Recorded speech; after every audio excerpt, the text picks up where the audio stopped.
Afronautas, olá, sejam todos muito bem-vindos, todas muito bem-vindas, todos muito bem-vindes a mais uma transmissão ao vivo do nosso canal Pensar Africanamente, nossa ferramenta de luta, de comunicação, de disseminação de conteúdos, história, cultura, tradição, ancestralidade, política.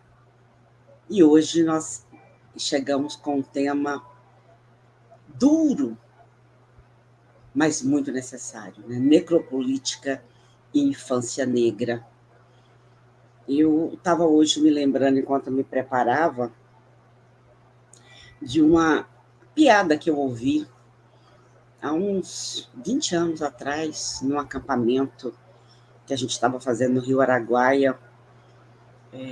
Só professores, professoras participando, e eu não lembro muito bem, mas era mais ou menos assim, que ia subindo um caminhão, foi parado pela polícia e um dos guardas foi verificar qual era a carga do caminhão e tinha um monte de bolinhas brancas e dois crianças negras tinham pedido carona e estavam ali no meio das bolinhas brancas. E o guarda teria gritado: comandante, é um caminhão cheinho de ovos de bandido, já nasceram 2. Para vocês terem uma ideia do grau de violência e do olhar, ali era um ambiente onde estavam professores e professoras. Será por isso que os assassinatos da nossa infância negra não causam comoção? O olhar sobre essas crianças já é o olhar que se tem, estereotipado que se tem, e violentamente racista que se tem para as pessoas negras, né? Sem sombra de dúvida. Deixa eu já chamar aqui para a sala nossas 2 convidadas de hoje, que já eu apresento para vocês. Enquanto isso, eu vou convocando geral. É o seguinte, gente, nós estamos no Pensar Africanamente em 2 diferentes lugares. Estamos no YouTube, estamos no Facebook. Onde você estiver, quer já deixar seu like e já começar a disseminar geral o link. Pega o link, coloca nos seus grupos, coloca aí nas suas redes sociais, chama as pessoas, porque a pauta é por demais relevante. Por demais relevante. Adriano Coutinho já está aí, Irene Zilda também, Sônia Maciel, dizendo, chegando agora e já convoquei geral. É isso, gente, vamos convocar as pessoas, porque vivemos um momento em que esse tema se torna mais relevante ainda. Né? Essas nossas crianças, essa nossa infância negra, que já nasce com a marca, que nesse país é um alvo, né? Que é a pele negra.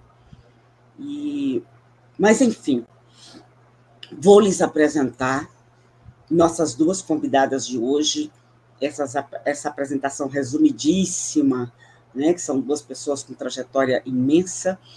Mônica Cunha é o seguinte, a gente vem lutando pela vir no canal aí há mais de um ano, deu certo, que bom. Ela que é mãe de 3 filhos homens, então a pauta para quem é mãe, e de meninos, então, nossa, nem digo. Técnica em educação antirracista, defensora de direitos humanos, cofundadora do Movimento Moleque e atualmente vereadora no município do Rio de Janeiro.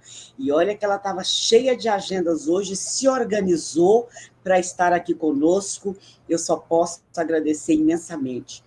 Ellen Lima Souza, obrigada. Que é graduada em Pedagogia pela Universidade Estadual Paulista, Júlio de Mesquita Filho, mestrado e doutorado em Educação, no Programa de Pós-Graduação em Educação da UFSCar, pós-doutorado em Educação na linha de Infância pela UERJ, atualmente é professora adjunta da Universidade Federal de São Paulo, credenciada ao Programa de Pós-Graduação em Educação na mesma instituição.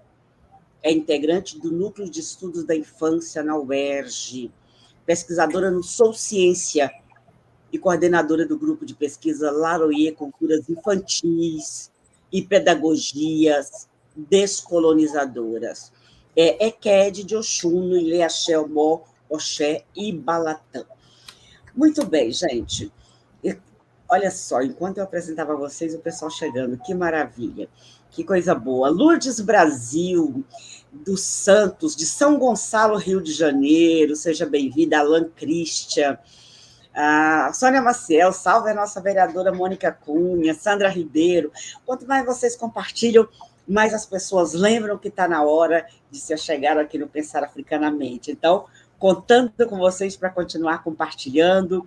E já eu também estou aqui falando com vocês e, ao mesmo tempo, avisando as pessoas que eu não tinha lembrado de avisar ainda, porque a audiência desse canal é feita por vocês, né? Vocês vão compartilhando, são vocês que nos turbinam, porque a gente coloca esses temas para turbinar, a gente, para pagar para turbinar no Instagram, no Facebook, eles negam. Dizem não, então são vocês que nos turbinam. Lúcia Góes, querida, muito obrigada, recebi uma mensagem tão linda da Lúcia Góes ontem, muito obrigada, que bom que você está aí, diretamente de Salvador.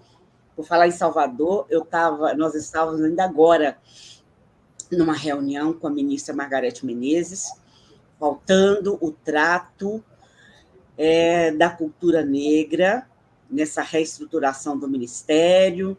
E é isso, né? Vamos lutando e apontando as nossas armas em todas as direções. Ellen, seja bem-vinda, querida. Por favor, a palavra é sua. Nos fala um pouco sobre o seu estudo, sua experiência e seu trabalho nessa questão dessa violência que incide sobre a infância negra no Brasil. Poxa, Silvani, primeiro eu quero agradecer, né, dizer meu boa noite, meu motumbá, meu colofé, meu pedido de bênção também na condição de ECAD. É uma honra estar aqui ao seu lado, ao lado de Mônica, que tem essa trajetória tão linda, tão conhecida, né, e tão comprometida, sobretudo. É muito importante esse momento para a gente, para poder dialogar um pouco acerca desses assuntos. Eu quero começar falando sobre o nosso projeto que a gente intitulou de Necropolítica, as Crianças Negras, ensaios na pandemia, para lembrar da situação de João Pedro, que foi morto no dia 19 de maio de 2020, né, na Baixada Fluminense. A mãe dele, Rafaela, também faz parte, a gente dialoga muito no grupo de pesquisa. Eu fui conversar com a mãe dessas crianças, especificamente com a Rafaela, mãe de João Pedro, e a mãe de Miguel, que é a Mirtz Renata, que muitos de vocês também conhecem, que é uma pessoa muito ativa e já teve em várias de nossas atividades. E quando João Pedro morre naquela condição, assassinado em casa, com tiro na cabeça, são mais de 70 tiros sobre a casa dele, onde só tinham crianças naquele momento, né? A gente tinha que se reunir no grupo de pesquisa para, de fato, discutir uma série de coisas. E eu não fui capaz, sabe, Silvani, Mônica, eu não fui capaz de pensar em mais nada a partir daquele momento. Aquilo foi nos tomando, foi pensando, porque se você perguntasse assim, a Ellen, como pesquisadora, como Eked de Oxum, o que eu gostaria de estar aqui conversando com vocês? Sobre brincadeiras africanas, afro-brasileiras, olha, efetivamente qualquer outra coisa, mas seria de um nível, de um cinismo pedagógico de minha parte, de minha hipocrisia, se a gente simplesmente tocasse ali o grupo de pesquisa naquele momento com o texto que era... Não, vamos discutir infância, vamos discutir o que é criança, vamos marcar, vamos conversar com os outros pesquisadores, chamar todo mundo para falar com a gente, vamos chamar todo mundo e perguntar como que esses pesquisadores negros como nós, ligados à infância, estão pensando sobre a necropolítica incidindo sobre as nossas crianças. E aí veio muita gente, assim. Nós fizemos um ano, todo dia 19, ao vivo, durante a pandemia, um dia para pensar necropolítica e as crianças negras. Então veio a Petronília Beatriz Gonçalves e Silva, que foi minha orientadora, veio o Nilma Lino Gomes, veio o Renato Nogueira, veio o Valburga, enfim, uma série de colegas que fomos pensar sobre isso naquele momento. Ao final de um ano, o professor Clériston, nós lançamos o livro reunido sobre esses encontros. E o que a gente foi observando naquele momento de um tudo, mas uma das coisas que mais me chocava era como a imprensa tem a capacidade de errar o nome das nossas crianças, colocar elas muitas vezes sem o sobrenome, chamar de moleques, meninos. Um exemplo, né?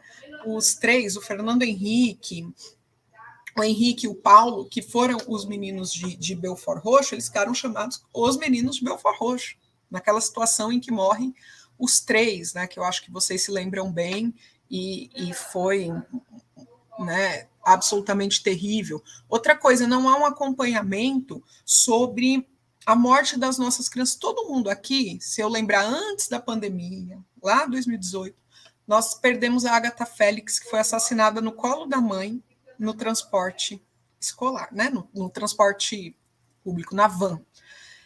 Enfim, o PM, que matou a Agatha Félix, a ele foi restituído o porte de arma. Essa semana, ontem, a audiência, foi a 6ª audiência em torno do caso do João Pedro. E por maior que seja a tentativa de divulgação, lembra que eu falei aqui de início do João? Eu consegui com a professora Estela Guedes Caputo, do Rio de Janeiro, nós publicamos uma matéria no Globo, porque eu tentei fazer uma pequena conta. Houve uma comoção enorme em torno do Vini Júnior. E eu também fiquei muito mal com aquele episódio de racismo. Quem de nós não? Mas a arquidiocese tomou uma postura interessante, que foi de apagar o Cristo por 1 hora. E pouca diferença de idade tem entre ele e o João Pedro. Naquela mesma semana, tinha uma das audiências de João. Se o Cristo apagasse para cada criança negra morta de forma banal, né, como acontece com a necropolítica atingindo as nossas crianças, nós precisaríamos de 700 noites em um ano. Quer dizer, ele nunca acenderia. Não há uma comoção quando a gente fala... Esse exemplo que você abriu foi muito pertinente. Não há uma comoção, há uma naturalização, uma banalização da morte dessas crianças, como se isso fosse completamente natural.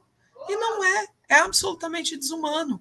Então, não é, a gente escuta corriqueiramente dizendo a cada 23 minutos morre um jovem negro na periferia. Nós estamos falando de 35 mil crianças ano. Esse foi o último dado de um relatório que está desatualizado da violência, né, de Observatório da Violência de 2016. Fora os casos que não chegam a ser falados. A situação da menina Eloá Passos, gente, do sábado para o domingo, próximo aos Dias dos Pais, aquilo foi de algo que a gente não consegue mexer. Isso é algo incrível, não, Silvani? Porque a gente tem uma postura, uma posição de não necessariamente conseguir lembrar. Veja que quando isso... o Brasil trata com bastante descaso e bastante violência nossas crianças, né? Mas em especial quando isso se dá com as crianças negras, elas são vistas muitas vezes sem seus sobrenomes, sem seus familiares, chamadas de meninos, moleques ou o que seja. Haja visto esse tipo de comportamento que a imprensa tem na naturalização da morte das nossas crianças. Então, eu fico muito grata da gente poder falar sobre isso, porque todas as vezes que a gente está falando, seja no grupo de pesquisa ou em outros espaços, todo mundo diz, pois é, lamento. E aqui eu quero fazer uma provocação, aproveitando não só você, que é uma autoridade, né, no movimento negro, mas como a Mônica, que é uma vereadora de trabalho admirável, se vocês conseguem imaginar uma outra pauta que unificaria de fato a todos nós, que não seja de fato a morte das nossas crianças.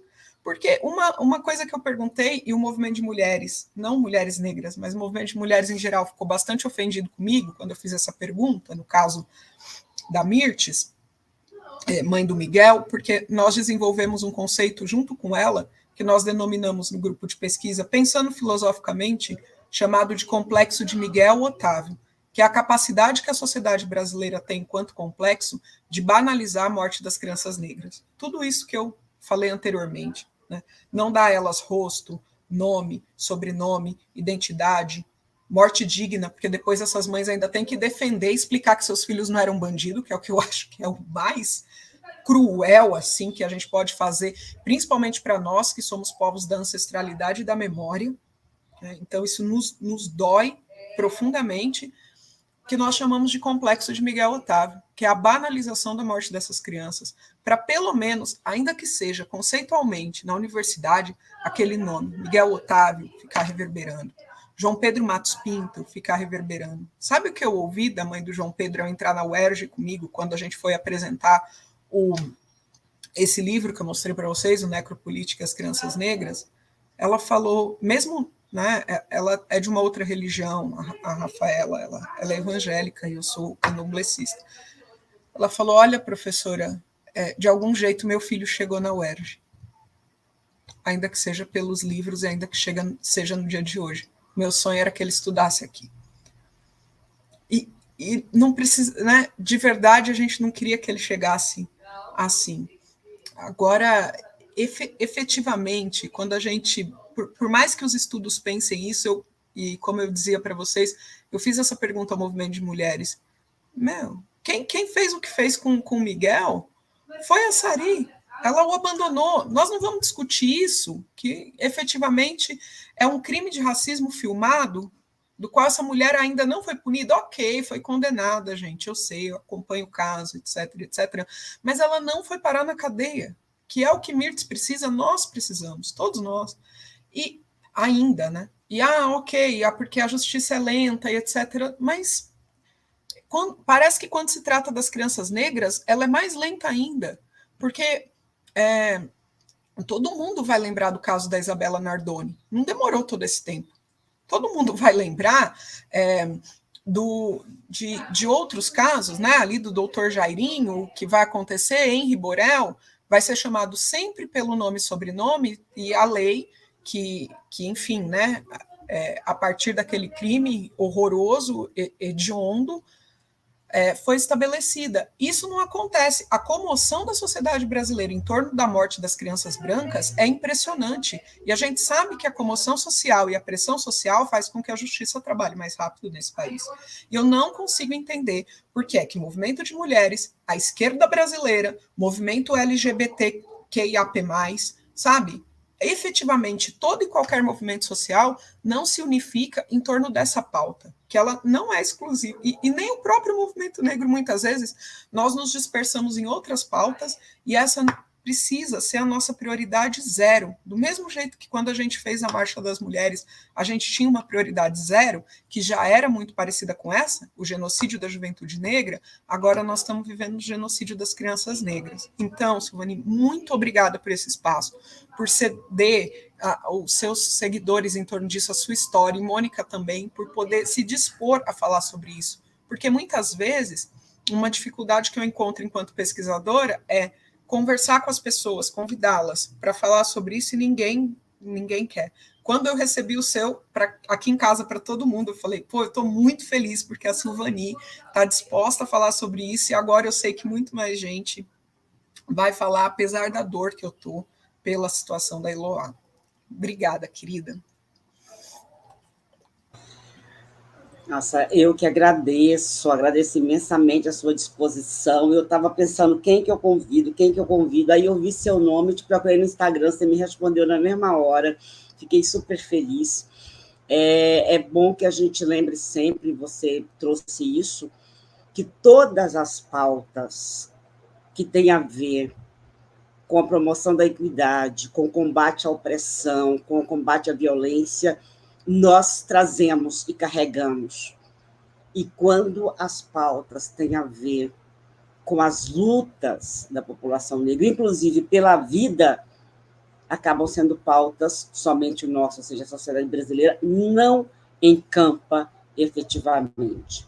Deixa eu cumprimentar a professora Ieda Leal, secretária nacional do sistema do SINAPIR, do Ministério da Igualdade Racial. Muito obrigada, está aí nos acompanhando e dizendo, esse canal é bom demais, parabéns pelo tema, parem de nos matar, justiça. Michael Dias, uma fala importante e necessária, em minha dissertação falo disso. Pensamos nas crianças que chegam na escola para ter contato com a 10.639 e as que não chegam, porque são assassinadas. Sandra Ribeiro dizendo, né, quando morre uma criança branca, morre um anjo na cabeça, né? É mais ou menos dessa maneira. Acho que a minha internet está dando uma falhadinha aqui, mas vamos ver. A Sônia Maciel dizendo: o menino Miguel sempre esteve presente aqui no canal. Se nós já fizemos vários diálogos sobre o caso do menino Miguel. Inclusive, tinha uma agenda marcada com a Mirce, mas ela teve dificuldade para a gente retomar, mas vamos trazer.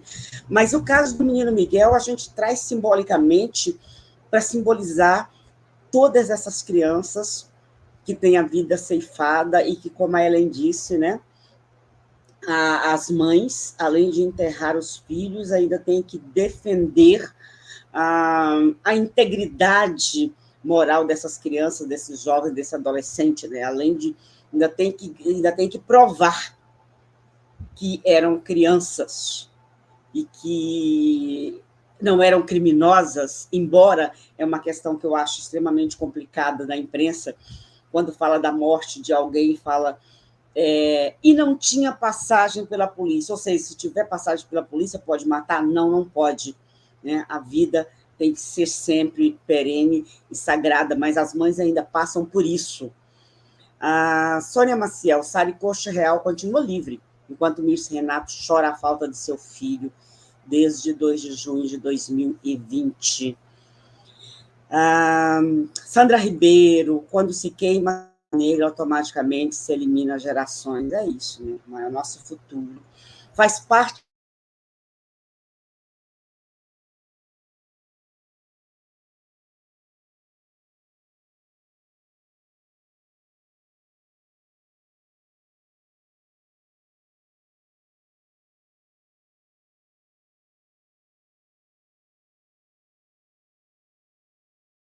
Acho que falhou, né? Mônica. Caiu ela. Acho que ela caiu. Gente, minha internet está tendo uns probleminha, mas já estou te passando, viu, Mônica? Tá bom, sem problema. Enquanto você vai fazendo sua fala, eu vou também pressionando a operadora para garantir. A gente paga os pacotes e eles não garantem o fluxo de dados, né? Por favor, querida, seja bem-vinda. Muito obrigada, muito obrigada. Eu vou fazer minhas palavras de início de Ellen, quando ela fala da satisfação do convite. Eu também estava doida para vir, mas, enfim, né, as agendas não batiam. E como eu não sou da mesma casa, sou da mesma religião que Ellen, eu também sou do axé, uma mulher de axé e filha de Ançã, Eparrei, minha mãe. E nada é sem querer e nada é por acaso, né? Tudo na nossa religião tem um fundamento, né, Ellen? Então, hoje, por coincidência, eu estou fazendo essa live depois de um dia tão pesado, porque foi assim, eu digo que a gente foi para a rua hoje com a vingança, né, que nos toma, enquanto mães que tivemos nossos filhos assassinados. Então, hoje de manhã, antes de eu vir para a Câmara, exercer o meu mandato, exercer o meu lugar de vereadora, eu voltei às minhas trincheiras, da onde eu nunca saí, que é da minha militância, da minha rua, e reuni as minhas mães nós juntas, fomos lá para a porta do Palácio Guanabara, onde fica o governador, né? Está colocando para ele: quem tem que justificar porque mata nossos filhos é você, e não nós temos que justificar para você porque os nossos filhos morreram. Né? E com isso eu vou colocando que eu também, como tudo que você falou sobre mim está correto, mãe de 3 filhos homens, que eu tive com muita honra, muito prazer, e tive o meu filho do meio, que se chamava Rafael da Silva Cunha, né, que se tornou um adolescente autor de ato infracional aos 15 anos e foi assassinado brutalmente, covardemente, aos 20 anos de idade. Esse ano completa 17 anos que eu tenho que aprender todos os dias a conviver sem o meu filho. Né? Não sei Vocês devem estar vendo aqui um pouco do meu gabinete, né? O meu gabinete eu tenho o tempo inteiro ele aqui junto comigo. Junto, porque é ele que rege, é ele que diz. Foi por conta dele, eu poderia ter vindo para cá, porque entendi a necessidade da mulher negra estar nesse lugar, porque entendi a necessidade de vir para cá, estar lutando e estar gritando a favor de outros como eu, mas não foi bem assim. Eu estou nesse lugar porque primeiro eu me tornei familiar de vítima, porque primeiro eu me tornei uma mãe, uma mulher preta que tive meu filho assassinado pelo braço armado do Estado também, como tantas outras que hoje a gente tem. Então, está falando, Silvani, do tema que você colocou. Parem de nos matar, o nosso futuro necropolítica sobre a infância negra. É isso. Desde sempre esse sistema nos mata enquanto povo preto há mais de 500 anos. A gente tem gente que fala, né? Nós estamos com uma abolição recente, 130 anos. Que abolição? Que recente? Que recente da onde? Sabe? Eles nunca, de fato, nos aboliram. Eles sempre nos vê como a gente ainda continua devendo, sabe? Eles não vê que a gente, de maneira nenhuma, está pago, né? Tem essa brincadeira agora, as pessoas estão em qualquer lugar, estão na academia, não sei o quê, bota, está pago por hoje. A gente, enquanto povo preto, nunca está pago para esse sistema.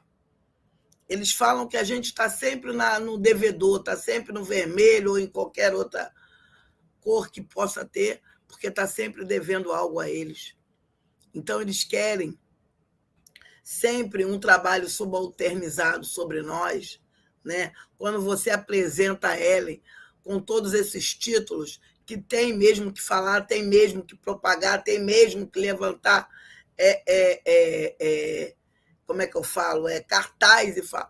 Porque hoje em dia não é raro mais termos negras com toda essa titularidade como você tem. Só que hoje está difícil de ter essa titularidade e estar podendo trabalhar e exercer, de fato, no que você ficou anos construindo dentro das universidades. Porque a gente tem as cotas, a gente, com muita luta, porque cota para nós é reparação, a gente morre, todo dia bate nisso. Mas e quando entra? E a permanência? E o trabalho? Porque o que tem de gente com o título debaixo do braço e vendendo não sei o quê, e trabalhando numa coisa totalmente... E não estou menosprezando o trabalho de senhor ninguém. O papo não é esse. O papo é direito. O papo é que, de fato, a gente tem direito de fazer o curso que a gente quer, porque a gente escolheu tal curso, e trabalhar com ele, que a gente escolheu. Ficou lá 3, 4, 5 anos, 6 anos numa universidade. Mas não, para a gente não é assim. E por conta também desse aumento, dessa titularidade que nós, com muito sacrifício, estamos adquirindo, eles acham que tem que nos matar agora, antes de nascer, como fizeram com a Kathleen. Né? E outras, porque a Kathleen representa várias outras que também morrem todos os dias grávidas, sabe, dentro das maternidades, porque é isso, a morte para nós não é só de fuzil. A morte para nós é dentro da saúde, né? É dentro da educação, é dentro da falta de políticas públicas que eles não nos dão e nunca nos deram. Então, tudo que a gente conseguiu é com muito sacrifício. Todos nós viemos de mães e avós de trabalhos domésticos. Eu mesma fui uma. Não só vim enquanto avó, enquanto mãe, como eu, antes de chegar aqui, tinha trabalho doméstico. Todos nós viemos desse lugar. Então, muitas de nós nos sacrificamos para poder a gente estar desse jeito. Isso é um absurdo. Ellen relatou aí os nomes de algumas crianças. E aí a gente Não é que não lutamos e não fazemos leis e não nos juntamos. Hoje temos mulheres negras no parlamento, como eu estou aqui, tem outras em outros lugares. Então, a gente chega, né, com toda essa demanda que é muito grande, sabe? Porque é isso, a diferença, a falta para nós é eterna, é mais de 500 anos. Então, quando uma entra, o que a gente tem que correr para tentar colocar, tentar fazer com que projetos de leis sejam votados, é uma pressa danada, né? Mas claro que a gente não consegue, mas tem coisas que a gente avança, mas eles não nos respeitam. Quando você citou aí a morte de 2 crianças brancas, as leis existentes, Ellen, foi respeitada para elas, como a Lei Ágata, hoje tem a Lei Marcos Vinícius. E não é que é errado, é que a gente não está criticando que foi respeitado para as crianças brancas. Não é isso. A gente está falando que a gente quer a mesma lei para nós. A gente aqui mata os nossos filhos, a gente morre, porque a justiça não está nem aí. Eles têm a pachorra de arquivar os casos e dizer que não tem prova. Como fizeram com o Marcos Vinícius, lá do alemão da Terezinha, o menino sentado na porta, arquivou. Que isso? Sabe como é que se dá num carro 111 tiros como deu lá nos 5 meninos do Chapadão? E é assim, Ellen, fica conhecido pelas tragédias que o Estado faz. É 111 tiros, é 80 tiros lá do João Pedro, é 80 tiros daquele que foi puxar de bebê, sabe? E isso está tudo interligado, o Ellen e Silvani, porque os meninos dentro do sistema socioeducativo, eles não têm nome, eles são conhecidos por números. Então, essa numeralidade, essa numeração, isso é o sistema racista, necropolítico, interferindo e nos apresentando para a vida enquanto número. A gente não tem nome, a gente não tem história. E quando a gente se impõe para dizer para eles que não aceitaremos ser tratado assim, é assim que eles fazem. Matam em menos de 24 horas, como foi Tiago Florentino e Eloá.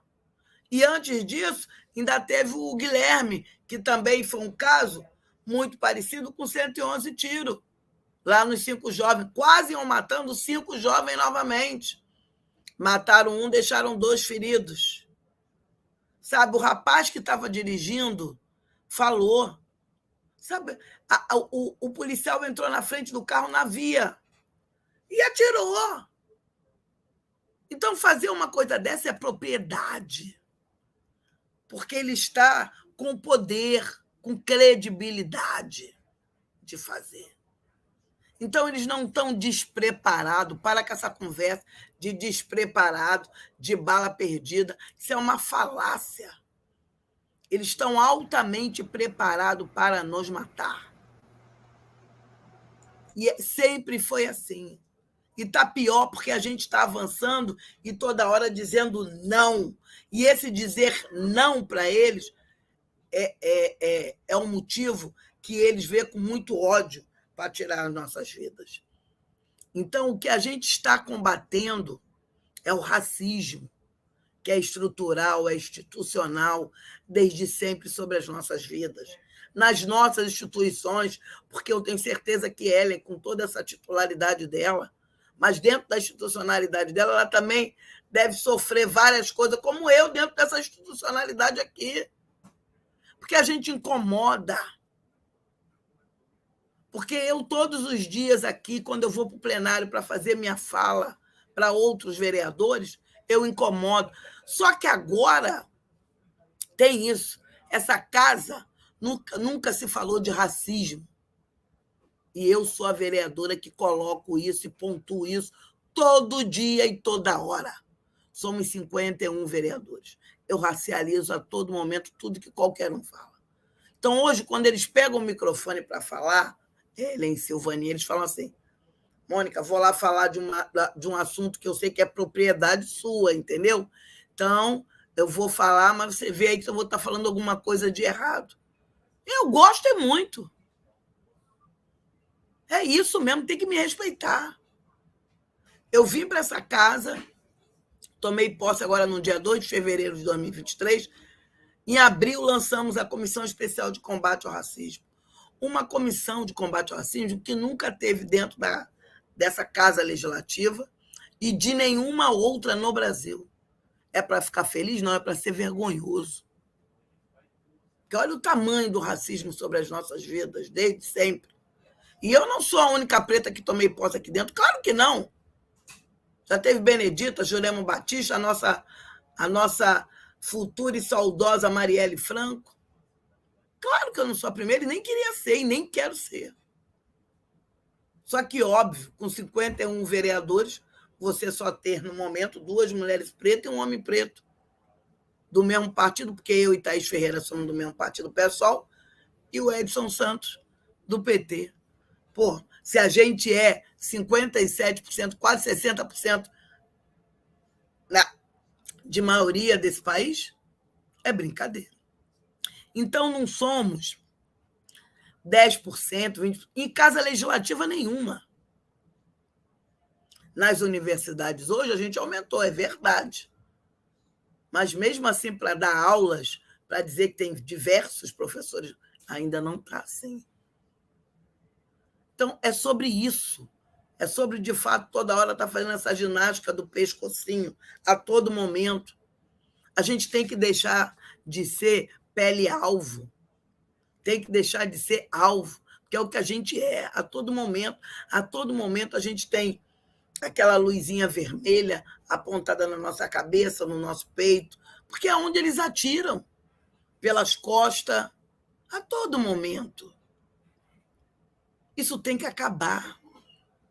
E aí hoje, na reivindicação, né, que nós fizemos na porta do governador Cláudio Castro, e também aqui eu pontuo, o governador é responsável não, ele é culpado, porque ele que é o gestor do Estado, mas o prefeito também é responsável.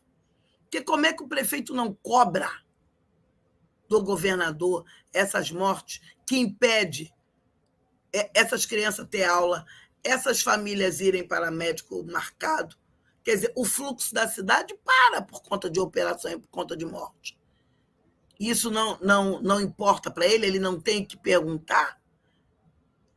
Agora, por que ele não pergunta? Por que ele não indaga? Por que ele não se preocupa? Porque isso não é importante. Porque isso não dá voto. Entendeu? Isso não dá voto. Mas eu, a partir de hoje, quando eu falei lá na rua para as minhas companheiras, é isso. Porque está tudo interligado. A gente tem que aprender a votar. A gente não pode estar botando essas pessoas, porque não interessa se fui eu, se foi vocês. Quem foi, não importa que foi outros seres humanos. Pode não ter sido a gente. Mas quem vota nessas pessoas são seres humanos. Não é o posto, não é a cadeira. Então a gente tem que aprender. Não dá mais. Não dá. Para continuar dessa forma, Ellen e Suane, não dá. A gente não dá para, no meio de uma semana, virada para uma outra semana, você ter essa quantidade de morte. Uma menina de 5 anos dentro de casa. Que isso? Que isso? Sabe?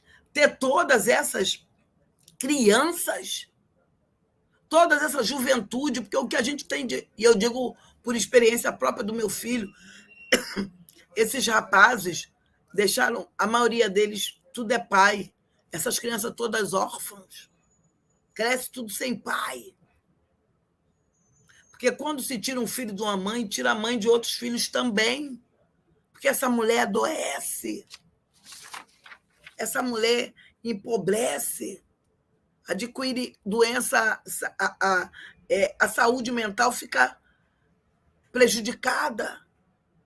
Então, assim, a gente tem diversas, né, já que eles precisam de estatística, Nós temos Fórum Brasileiro de Segurança Pública, nós temos o ISP, nós temos Fogo Cruzado, nós temos SESEC. Todos esses têm lá, pontuando. Primeiro lugar, racismo. Quem mais morre? Qual o número que mais morre? Qual o sexo que mais mata nesse país, principalmente nesse estado do Rio de Janeiro? É o sexo masculino. As mulheres conseguiram avançar, mas os meninos não estão avançando.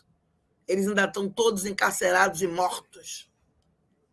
Então, nós temos todas essas instituições conhecidíssimas, renomadas, colocando, e eles não dão confiança. Nós temos pesquisadoras falando da saúde mental, falando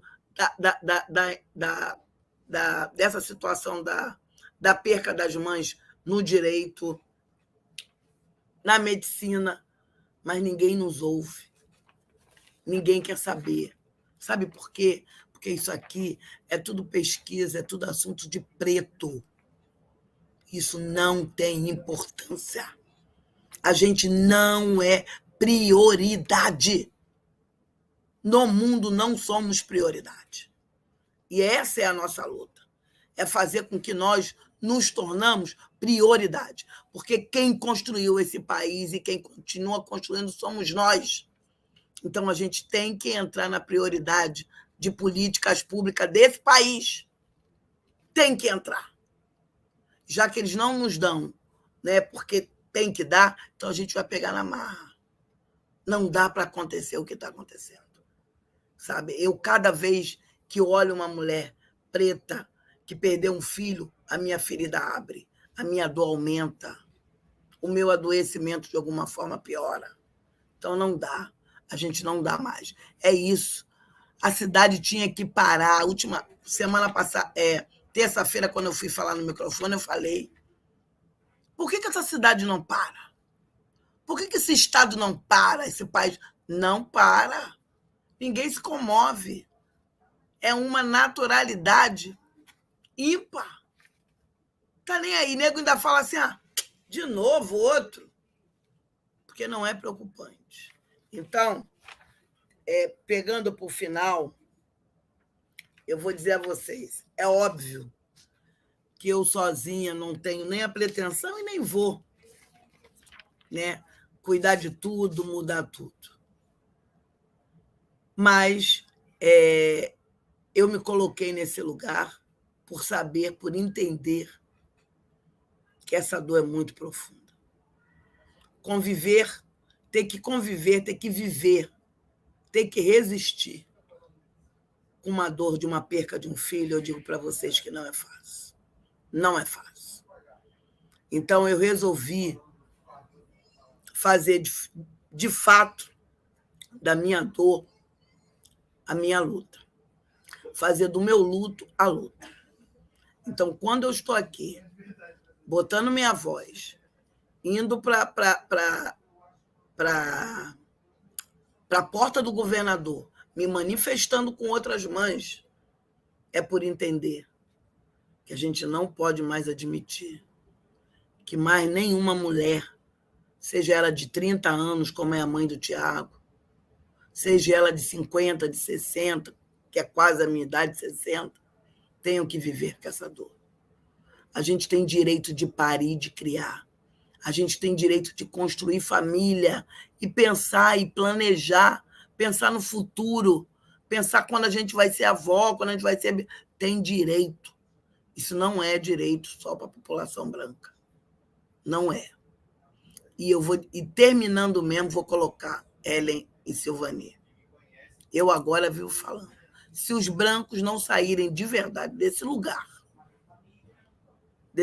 só de ser nossos, né? Poucos são nossos aliados, mas sair só do aliado, ir para frente da luta e dizer, e se colocar, realmente o privilégio meu, da minha vida, das minhas coisas, dos meus bens, custa a vida dos pretos.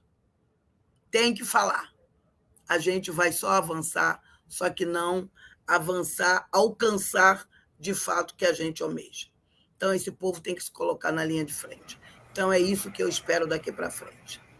Muito obrigada. Desculpe se eu me alonguei, mas é isso. A gente fala com a emoção, enfim, até passa. Obrigada. Mônica, não se alongou como queríamos e como precisamos, como queremos e como precisamos ouvir vocês. E que você traz elementos extremamente importantes, porque, sabe, eu fui te ouvindo e sendo tomada assim por uma sensação de que não é de impotência, porque a gente não para de lutar, mas é de fortalecimento. Ouvir você, ouvir Mirtes Renata, ouvir tantas mães que, na perda de um filho, na perda de uma filha, foram para a linha de frente da luta. E eu falo assim, quem sou eu para não ir, né? Quem sou eu para não ir? Mas agradeço muito, imensamente. O Jonas de Andrade dizendo, Mônica Cunha é um exemplo de luta. A Comissão Especial de Combate ao Racismo precisa ser permanente. A população carioca necessita para conseguir diminuir o impacto da violência racial. Deixa eu ver. Professor Carlos Teixeira, falando requisitos de aprovação em concurso público de docência em universidade, bloqueia o acesso de pessoas de pele preta. Fecha-se a porta desde o concurso público. Deixa eu ver o que mais nós temos aqui. Professor Carlos, salve, vereadora querida Mônica Cunha, abençoada seja. E o mesmo desejando ele a Ellen. Jonas, obrigado, Mônica Cunha, por existir e lutar por nós. E lutar conosco, né, Jonas? Porque a gente também não para. Lutar por nós e lutar conosco. Deixa eu ver o que mais nós temos, pessoal. A Sônia Maciel, que já tinha falado escrito aqui no canal, no chat, sobre a Comissão de Combate ao Racismo da Câmara de Vereadores.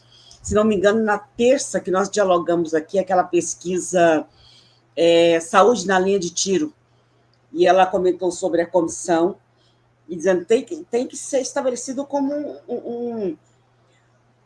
um mecanismo permanente da Câmara, não só do Rio de Janeiro, tem que ser permanente, não dá para poder nenhuma instituição de poder nesse país pensar o país sem ter esse olhar, essa condição de compreender a violência racial no país. Deixa eu ver, meu caro Adão Oliveira, nosso decano do MNU, dizendo, rolou hoje o seminário Racismo Institucional na Universidade do ABC, São Bernardo do Campo, tendo foco nos 40 atos racistas do prefeito Orlando Morando, do PSDB, que governa a segunda cidade com maior mortalidade policial. Então, deixa eu ver o que mais tem aqui. Sônia, bom, é o seguinte, a gente tem poucas perguntas, não tem problema, eu disse a vocês que sempre que a pauta é muito impactante, a gente fica muito querendo ouvir mais, e dizer a vocês o seguinte, esse canal está aberto, propunham pautas para a gente ampliar o diálogo sobre essa questão da infância negra, sobre essa questão que a Mônica trouxe dessas mães negras, não é? Que nesse momento, quando perdem um filho, acabam deixando de ser mães também de várias outras crianças, porque a saúde mental, porque a própria capacidade de continuar existindo, muitas vezes, se vai junto, né? Então, quando quiserem propor pauta, proponham, podemos fazer, eu acho que é essencial que a gente amplie esse diálogo, e o canal é uma ferramenta à disposição de vocês. Raíza Costa, fundamental a fala e o trabalho da vereadora Mônica Cunha, símbolo de luta, e a Comissão Especial de Combate ao Racismo precisa se tornar permanente. Combater o racismo é urgente, é necessário. E aí eu não poderia deixar também, Mônica, de destacar aí no fechamento da sua fala, o que nós queremos dessa branquitude que se diz antirracista, que se diz aliada. Nós queremos comprometimento. Nós queremos que se coloquem na linha de frente. Se você vê mães negras indo para a rua se manifestar e sabe que provavelmente serão alvo da polícia, vá para a linha de frente. Protejam essas mães. Você vê jovens se manifestando, protejam. Nós queremos vocês na linha de frente, nós queremos vocês colocando o privilégio de vocês a serviço das lutas negras pela vida nesse país. O que nós temos aqui de perguntas? Temos algumas perguntas do professor Carlos Teixeira, coloquei para vocês aí no grupo de WhatsApp, mas ele pergunta: é razoável concluir que este projeto governamental estruturalmente concebido e posto em prática, mesmo agora, em 2023, mesmo após o 1º de janeiro de 2023, ele está aí colocado ainda com o objetivo de eliminar nossas crianças? Só para lembrar que nós, esse projeto que nós lutamos para que chegasse ao poder, porque era nosso instrumento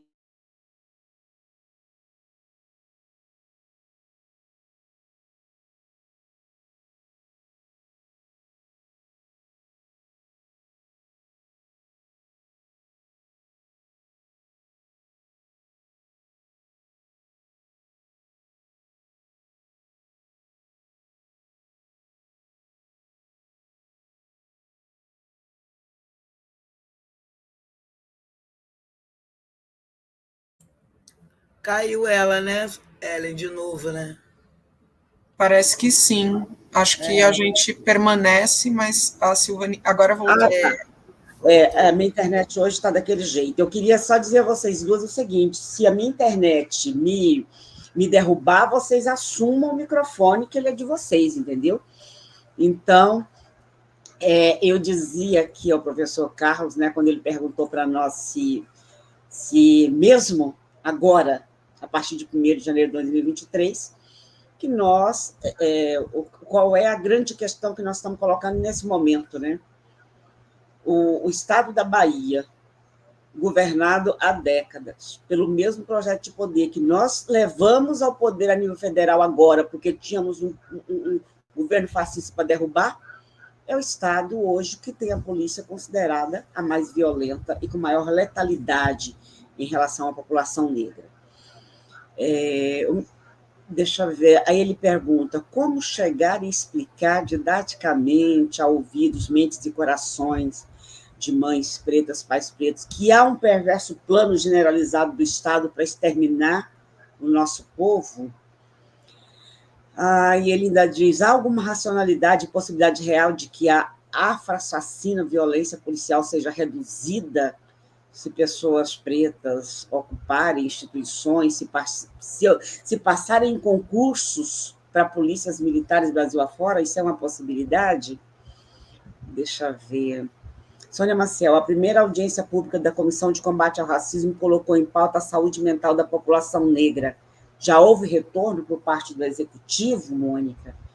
Bom, as perguntas, as colocações são mais as pessoas querendo que vocês entrem também nesses temas, se vocês acharem coerentes, mas se vocês acharem que não dá também, não tem problema. Eu já vou passar para vocês, para que vocês possam dialogar com as perguntas e fazer suas complementações também. Deixa eu ver. O pai de Eloá tendo que lidar com a morte da filha de 5 anos no Dia dos Pais. Dona Sandra do Jacarezinho, no ano passado, tendo que sepultar seu filho no Dia das Mães. Até quando? Zenaide: boa noite. Iniciei nas faculdades, não sabia que seria excluído quando relatei que seria neta de afro-brasileiro. O que mais me assustou foi meu adoecimento e meu silenciamento. Após o coronavírus, estou sendo vista como uma ameaça para a escola e a sociedade.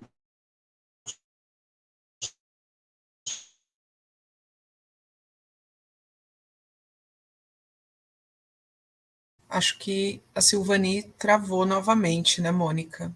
Como ela falou para a gente ir tocando, eu quero aproveitar para te agradecer por uma fala em especial, quando você disse: olha, nós temos o direito de parir. Ouvir isso de você a partir da sua experiência me toca muito, porque, inclusive, isso as pessoas estão conseguindo com o assassinato dos nossos jovens, das nossas crianças. É muito comum que eu, minhas amigas, pessoas dessa geração, compartilhemos o medo, né, de algo que deveria ser natural, né, como pensar o futuro, né, se pensar mãe, se pensar avó, pensar nos nossos amigos, é muito duro controlar a vestimenta dos nossos meninos, dos nossos primos, dos meninos de terreiro, de dizer, ei, você não vai sair com esse capuz, como se isso fosse alguma forma de controle que a gente tivesse ali, de proteção sobre aqueles corpos. Então, eu tenho que agradecer muitíssimo você por ter feito uma fala corajosa como essa, de, olha, isso é exatamente o que os racistas querem, então nós não podemos agir dessa forma, nós precisamos manter nosso direito. Obrigada mesmo por uma fala como essa que me faz pensar, né, muito.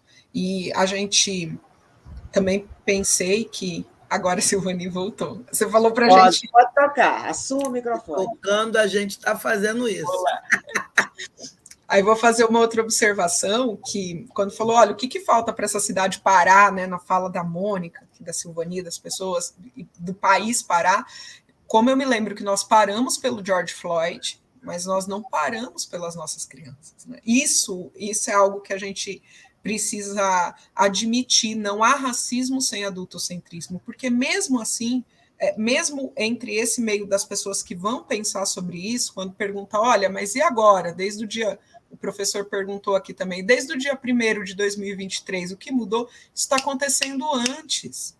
Não mudou, concordo plenamente com a Silvani, com a Mônica, não mudou, porque não foi prioridade. Enquanto a gente não entender que não há racismo sem adultocentrismo e que essa pauta é urgente, não só das crianças, como dos nossos velhos, que são descartados, porque isso faz parte de um sistema neoliberal, validar exclusivamente aquilo que ele considera vida útil, enquanto não valorizar crianças e idosos, a gente não consegue combater o racismo com efetividade.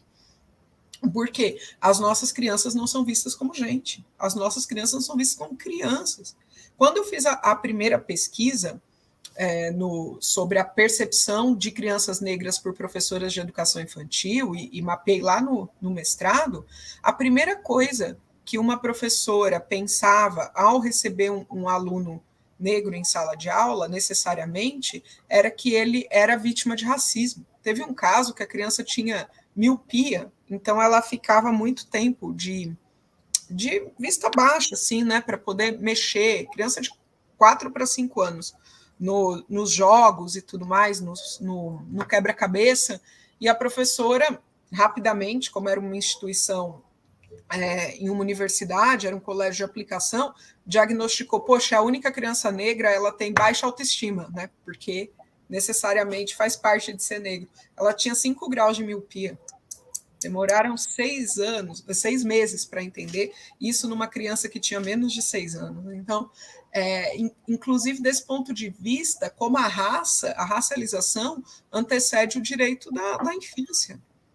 Enquanto a gente não pensar que não há racismo sem adultocentrismo, do mesmo jeito que não há machismo sem o racismo, essa pauta ela é urgente para a gente, e por isso ela é tão dolorosa, ela é tão difícil de angariar a gente, ela é tão difícil de ser discutida. Por isso eu te agradeço de novo, Mônica, por lembrar que a gente tem o direito ao futuro, de tomar as decisões que a gente queira, porque o medo tem nos tomado constantemente.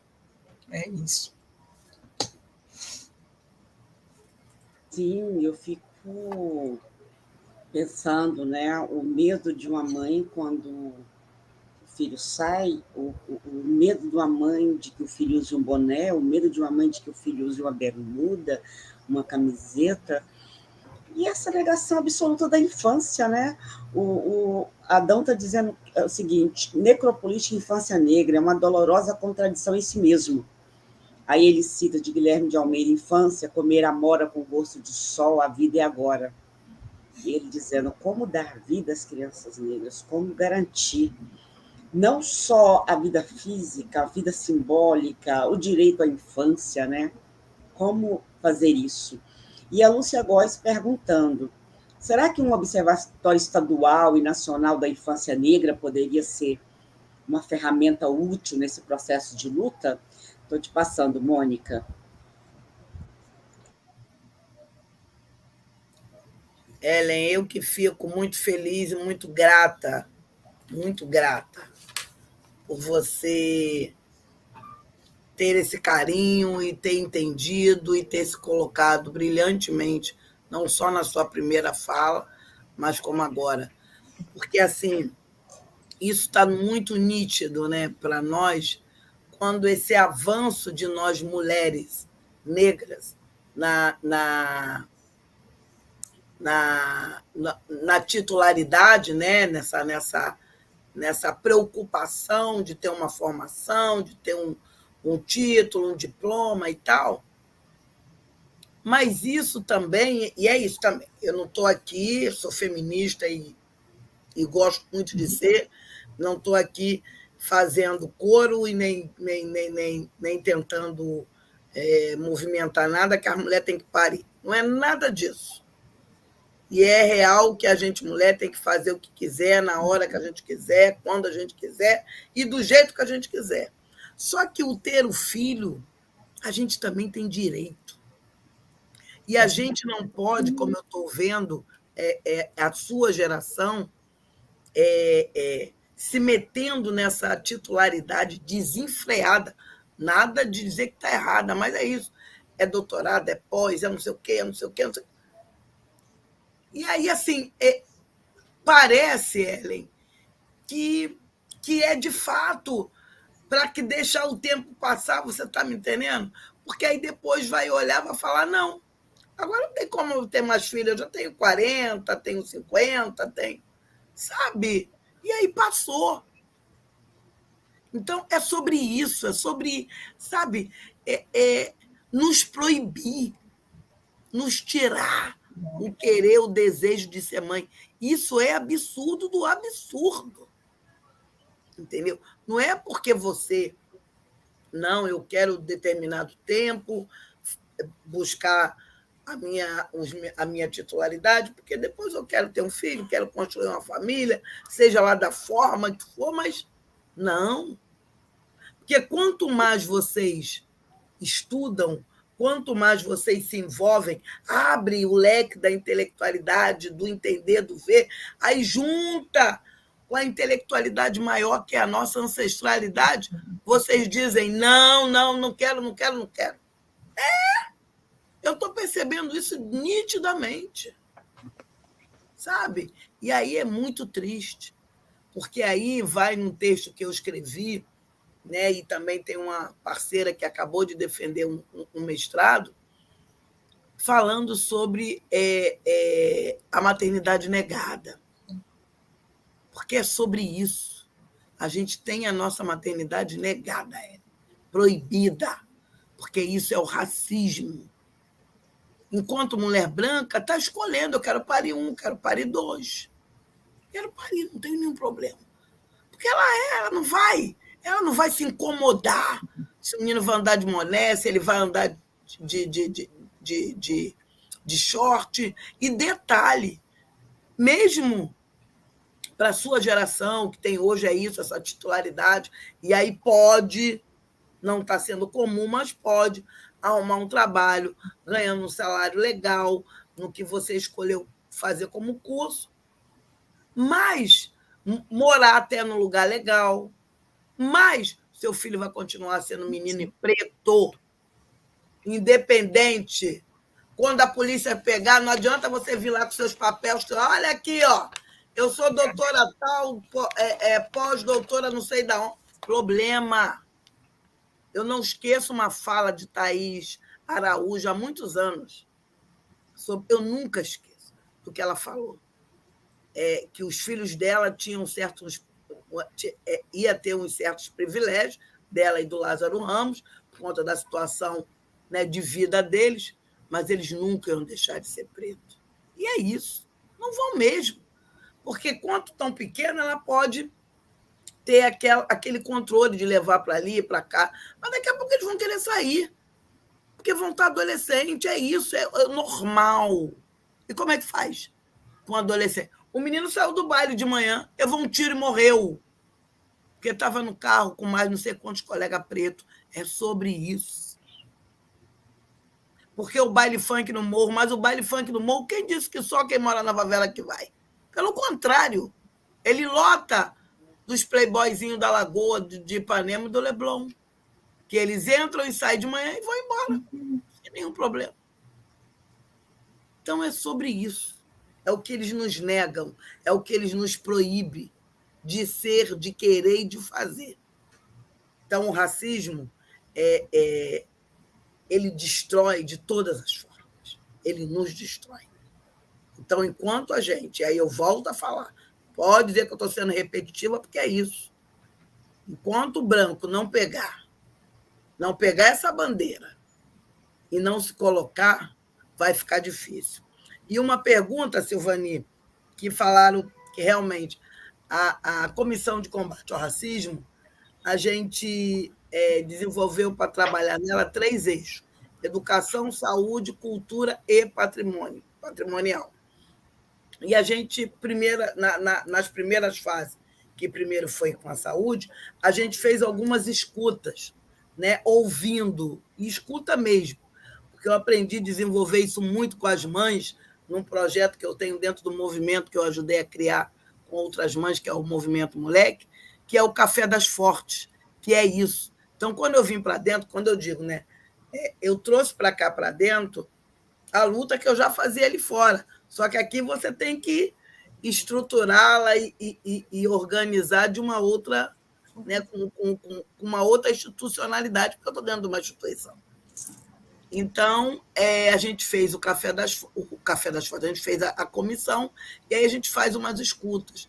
E com a saúde a gente fez as escutas com os técnicos, com os profissionais da ponta e os que não estão também na ponta, para a gente saber do racismo real que esses profissionais vivem. E fizemos uma audiência pública. Claro, convidamos o secretário de saúde. Ele não veio, mas não tem problema, meu amor. A gente foi atrás dele, porque eu estou aqui para isso, né? E aí fomos para a prefeitura, apurrinhamos lá o saco dele e hoje estamos em diálogo diretamente. Ele, nós aqui, enquanto mandato, e o Comitê Técnico de Saúde da População Negra, que já existe, né? A gente só se juntou. Porque é isso, eu não estou aqui para reinventar nada. Como você falou, Silvana, a gente está na luta desde sempre. Pelo amor de Deus, eu tive avó, bisavó, então, sabe? Então a gente só coloca aqui que a gente já fazia lá, que eles fingem que não sabiam. E aí eu estou aqui para toda hora estar fazendo questão de estar jogando na cara deles. É sobre isso. Eita, gente, que diálogo forte. O pessoal que acompanha o canal sabe que o canal está de recesso. Mas tem pauta que se impõe. Essa semana nós tivemos 3 pautas que se impuseram, sendo que, teoricamente, estamos de recesso. A gente discutiu a questão da pesquisa de saúde na linha de tiro, nós discutimos a questão de encarceramento da população negra, hoje estamos aqui conversando sobre necropolítica e infância negra, porque são pautas que não podem esperar a volta regular do canal. Então é isso, mas a gente está voltando em breve, viu, gente? E para quem quer acompanhar nossas programações, eu coloquei para vocês um grupo de WhatsApp, que é uma comunidade, na verdade, que é só de divulgação das programações do canal, a gente não fica enchendo vocês de mensagens, podem entrar. Nosso Instagram é por aí que vocês vão sabendo o que está vindo, qual é a pauta do canal e assim por diante. A Sandra Ribeiro colocou assim, quanto mais estudamos, mais solitários nos tornamos. Tem uma coisa, eu fui gestora pública, Mônica, também por um tempo, na Secretaria de Educação de Ribeirão Preto, depois tive a honra de participar da gestão da ministra Luísa Barros na CEPI. E as pessoas sempre dizem, eu coordenava as pautas de povos e comunidades tradicionais na CEPI, no governo da ministra Luísa Barros. E as pessoas sempre dizem, a gente vai para a faculdade, é muito solitário, a gente vai para a instituição, é muito solitário, porque somos poucos, somos poucas. Eu não me senti solitária, porque eu nunca abandonei o lugar de onde eu vim. Então, eu continuava o tempo todo sendo fortalecida. Então, Mônica, com essa postura dela, que é uma postura de enfrentamento dentro da Câmara de Vereadores, e nossas posturas nesses ambientes têm que ser de enfrentamento, pode parecer solitário na hora que ela está ali, mas ela sabe de onde veio. Então, ela volta e se fortalece, e faz um mandato sem caminhar sozinha, caminhando com todos. Faz uma academia sem caminhar sozinha, no meio de toda aquela episteme violenta, euro-referenciada, que nos nega o tempo todo, mas a gente sabe de onde veio e a gente volta lá, se fortalece, chama as pessoas para caminhar com a gente.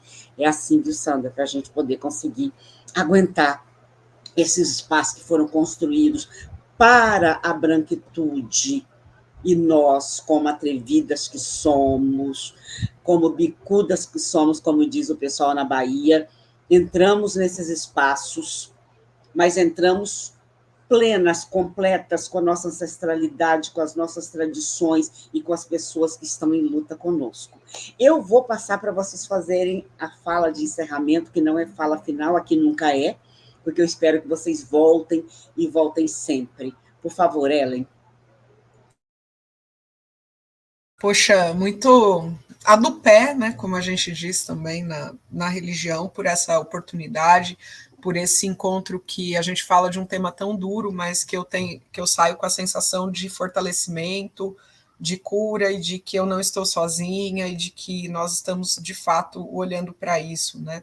Então, que Eloá Passos, que foi dessa semana e é o nome que nos traz aqui, esteja sempre presente, porque a gente aprende isso também na ancestralidade iorubana de mundo, na nossa cosmopercepção de mundo, de que só morre aquele e aquela que não é lembrado. Então, para essas crianças em especial, que a gente possa lembrá-las, para além do nome que é dado a elas em lei, mas que essa referência se mantenha e que a gente possa futuramente aqui fazer outras lives dizendo o quanto isso mudou e que essa foi uma pauta não só para o movimento negro, mas para efetivamente todo o movimento social, todos os movimentos sociais, toda a esquerda brasileira, e que a gente consiga efetivamente, daqui a alguns anos, diminuir de fato esse índice. Alguém fez essa pergunta, o que a gente pode fazer efetivamente?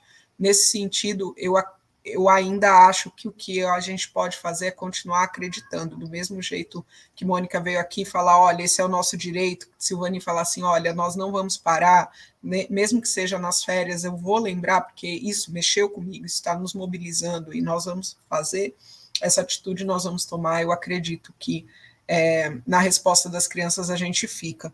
Tem para finalização, né, e não necessariamente encerramento, uma das passagens que o livro Necropolítica as Crianças Negras, Ensaios na Pandemia, pegou para pensar, foi um Itan que conta que os Ibejes salvam Xangô da morte, né? Eles enganam a morte trocando, fazendo uma aposta com a morte de que elas poderiam levar Xangô embora se ela não cansasse de dançar. A morte ri e diz, vocês vão cansar de tocar, você vai cansar de tocar, mas eu não vou cansar de dançar. E eles escondidos vão trocando até que eles cansam a morte, ela desiste de levar Xangô. Então, que as crianças, que a gente possa aprender com elas, pensar com elas e que elas também nos direcionem do mesmo jeito que elas livraram, de alguma forma, Xangô desse problema, né? Inclusive, um dos estudantes do grupo de pesquisa fez um samba pensando justamente nesse Itam. E esse é um desejo que fica, que coletivamente a gente consiga fazer esforços para ouvi-las, destacá-las e com isso também romper com o racismo de alguma forma. Porque a gente vai continuar acreditando, a gente vai continuar teimando em viver e a gente vai continuar se impondo. Muito obrigada por essa oportunidade, viu, queridas? Um grande beijo e a gente quer voltar assim, viu? Silvani, já tô dentro. Mônica, por favor. Silvani, Ellen, meu máximo respeito às duas. Muito obrigada, Silvani. Você, como eu, né, com a nossa ancestralidade, com a nossa intelectualidade das primeiras, né, de uma geração um pouco mais antiga que Ellen, que é essa juventude e essa geração que está trazendo para nós aí, né, e mostrando que nós temos que continuar e temos que continuar pegando o caminho junto com ela e junto com outras mais novas que elas que está vindo aí, porque é dessa forma que vamos, de fato, fazer a mudança. E eu termino dizendo, a Marcha das Mulheres Negras de 2015, ela trouxe para nós o bem viver, né? Que a gente luta pelo bem viver, mas a gente tem que querer um bem viver pela integralidade, cabeça, membro, pé, tudo.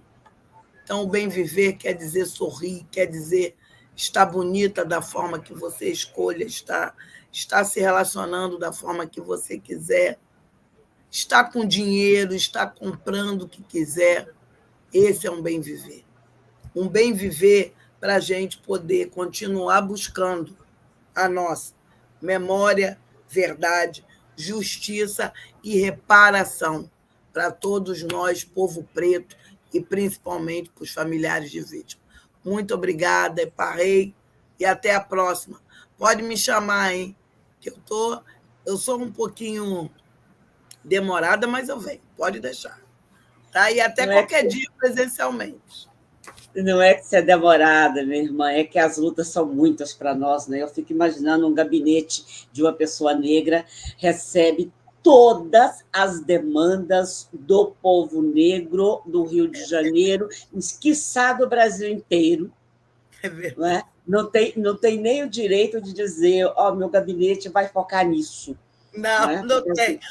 As nossas demandas são... Desculpa, é exatamente isso. Eu, quando tomei posse, as mães, a gente teve um encontro, logo depois elas me chamaram de vereadora do Brasil. Eu falei, ai, meu pai amado, eu não vou aguentar isso. É isso mesmo que você está falando. Então, Dona Jurema chegou aí, te mandou um beijo, está sumida, hein, Dona Jurema? Ela dizendo, cheguei agora, vocês falaram sobre o seminário em BH, que debate o combate ao genocídio da juventude negra e estratégias de resistência. Esse seminário é recente, Dona Jurema, ela está falando das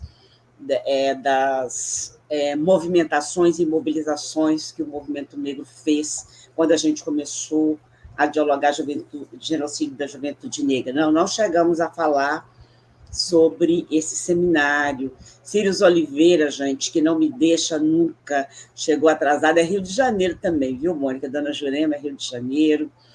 Sim, não chegamos a falar, Dona Jurema, mas nós vamos retomando essas pautas e dando continuidade. Muito bom, gente. Eu estou muito fortalecida de ter esse diálogo com vocês hoje. As portas estão abertas, vamos ampliar a voz desse diálogo sobre a vida, a infância negra. Né? Eu falo que nós vamos dialogar é a vida, é o direito à vida, é o direito à infância. Né? Estamos aqui à disposição. Muito obrigada, Mônica, muito obrigada, Ellen, muito obrigada, afronautas, a cada um e a cada uma de vocês, muito obrigada. Continue nos seguindo nas redes sociais, compartilhando nossas programações, fiquem atentas, que logo, logo a gente volta aí, ou com a programação regular do canal, ou com as pautas que se impõem, e que a gente não pode, às vezes, descansar. Quando a pauta se impõe, a gente vem e traz. Cuidem-se muito bem, e sempre para lembrar, quando tratamos dessas pautas, do genocídio e da violência, autocuidado, cuidado mútuo, são ferramentas ancestrais que nos trouxeram até aqui. Pratiquemos cuidado mútuo, autocuidado o tempo inteiro, porque a violência nos cerca de todos os lados. Cuidem-se muito bem e até a próxima.